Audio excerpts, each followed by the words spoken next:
Alright, Catacomb clip. Or Cataclip if you want to be fancy about it. There are 3 stages to the Catacomb clip. First one is jumping on these barrels and getting your head stuck in the ceiling.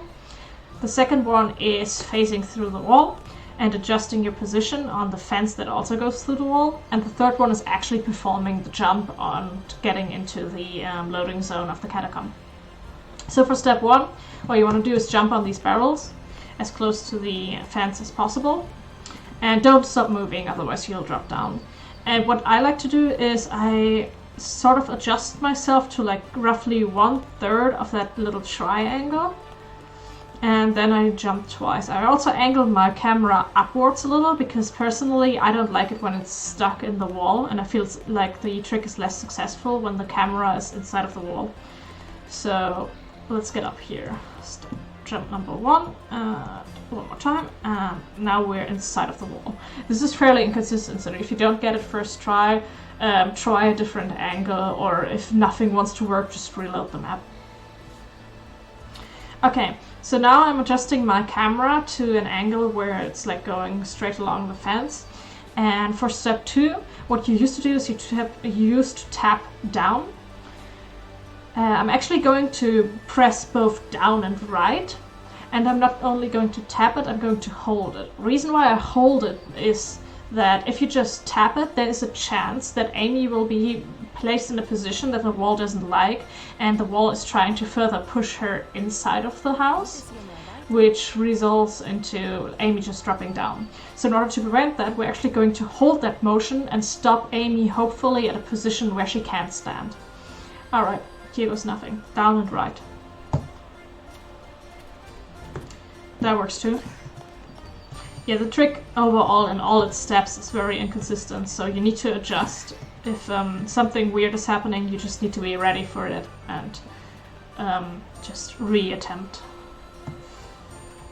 There you go. Okay, we're inside. We didn't get clipped out. This is nice. So now I want to position myself on like roughly 2/3 of this fence inside of the wall. And here again, I'm not just going to walk down. I'm going to snake. So I'm going to like input up and down until I'm sure I'm at a position where Amy can stand, rather than just being pushed out. Because where I am right now, I'm fairly certain the wall is trying to push me out. All right, let's see how this goes. Yeah, you saw that? The wall is trying to push me out. Okay, I made it though. This is also a good position. So I'm roughly on 2/3 or maybe even 3/4 of the wall here. And now is the last part, which is just jumping down there. The only thing that can happen to you while you jump down there is that you accidentally hit the roof. But at the position where I am right now, that's actually fairly uncommon. So I'm pretty sure that I will be able to get that jump. And I'm just going to press right and jump. And I'll actually do a bunny hop just to make 100% certain that I'll get it. Alright, let's see how this goes. There you go. And that's the entire skip.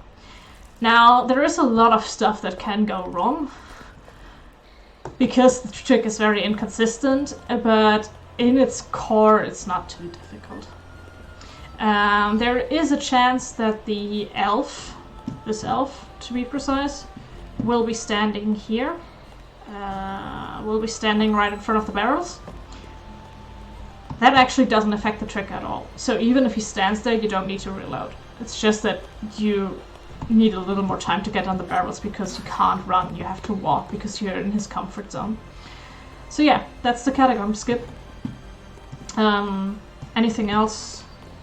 Catacomb clip.